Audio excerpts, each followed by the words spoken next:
Salamlayıram səni əziz ingilis sevər. Bugün ingilis dilində heteronim sözlərdən danışacağıq. Nədir heteronim sözlər? What is heteronym? Heteronym is the word that has same spelling but different pronunciation and meaning. Elə bir sözlərdir ki, quruluşları, yazılışları eynidir, fərqli məna ifadə edirlər və fərqli formada tələffüz edilirlər. Hətta cümlədə də fərqli nitq hissəsi funksiyasını daşıyırlar. Let's look at the examples. Gəlin nümunələrə baxaq. Live and life. Live is an adjective, live is a verb. Live sifətdir, mənası canlı deməkdir. The live debate is happening right now. Hal-hazırda canlı müzakirə gedir. Live feildir və mənası yaşamaqdır. He lives far from us. O bizdən uzaqda yaşayır. Close and close.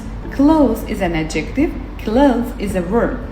Close s ilə bitirsə bu sifətdir, mənası bağlı, yaxın mənasını bildirir. My mother and I are very close. Anam və mən bir-birimizə çox bağlıyıq, yaxınıq. Close is a verb. Close da feildir və mənası bağlamaqdır. It's cold, please close the door. Soyuqdur, zəhmət olmasa qapını bağla. The third word is present and present. Present is a verb and present is a noun. Present feildir və mənası təqdim etməkdir.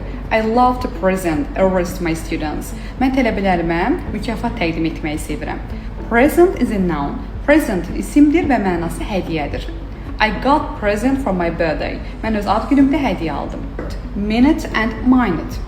Minute is a noun, minute is an adjective. Minute isimdir və mənası dəqiqə deməkdir. For example, wait a minute please. Məni bir dəqiqə gözlə.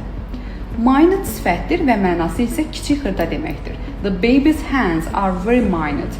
Körpənin əlləri xırdadır. The last word is desert and desert.